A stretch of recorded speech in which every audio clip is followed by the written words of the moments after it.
Are you happy? I'm sure that you are happy to have this experience with me. So keep doing whatever you are doing. On a vu dans le cours précédent qu'un algorithme est un ensemble d'étapes bien structurées. Une fois exécuté, on arrive à un bon résultat. Et on a vu comment rédiger une solution ou un algorithme en langage naturel. Ainsi, pour faciliter la rédaction des algorithmes d'un côté et les rendre plus lisibles d'un autre côté, je vais vous présenter une nouvelle technique qui est une technique imagée pour l'écriture des solutions. Je parle de l'organigramme. Voilà à quoi ressemble un organigramme. Il s'agit d'un ensemble de formes où chaque forme a une signification. Dans cette vidéo, nous allons voir les différentes formes utilisées dans un organigramme ainsi que leur signification.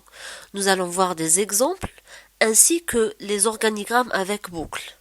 À la fin de cette vidéo, vous serez capable de traduire une solution écrite en langage naturel en organigramme. Alors, pour marquer le début et la fin du traitement, on a le cercle.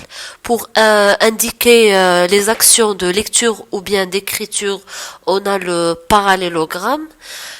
Pour les actions de décision comme le si sinon, on a le losange et pour toute autre action, on a le rectangle. Comme exemple, on va prendre le simple exemple qui affiche bonjour. Alors les instructions seront comme suit. Début, dire bonjour ou bien écrire bonjour et après fin.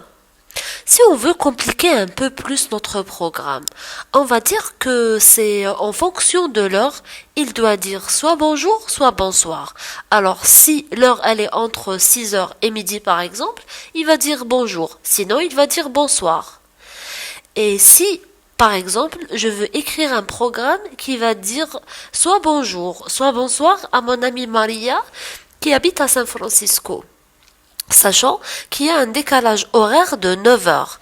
Alors là, je dois lire une heure chez moi à Alger, après calculer l'heure à San Francisco, et en fonction de ça, je vais dire soit bonjour, soit bonsoir.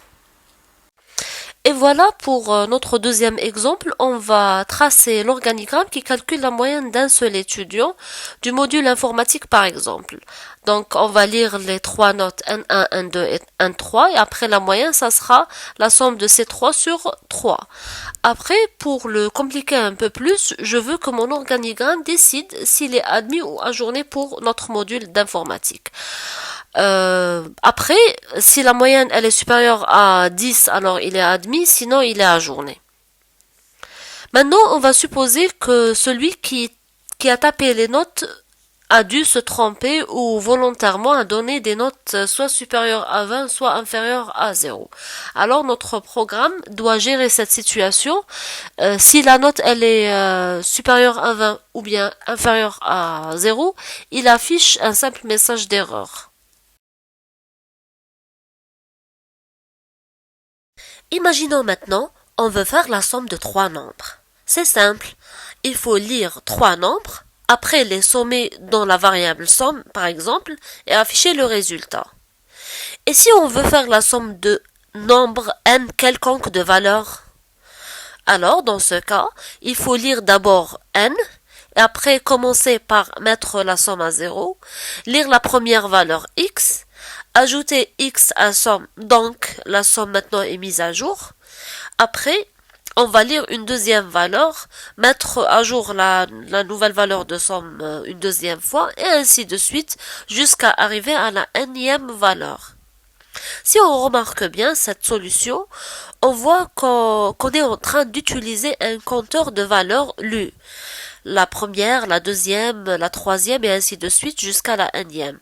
Et donc, on peut créer une variable, sera par exemple le compteur i, et à chaque fois, on va lire une valeur, ce compteur s'incrémente de 1. Et après chaque étape, on vérifie si le compteur est arrivé à n ou pas encore.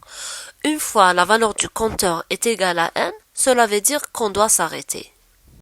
Donc, on a vu comment écrire une solution en organigramme. Les prochaines séries de vidéos seront consacrées au langage algorithmique. C'était Bouswadim Massera avec vous pour la création et la présentation de cette vidéo. Merci pour votre attention.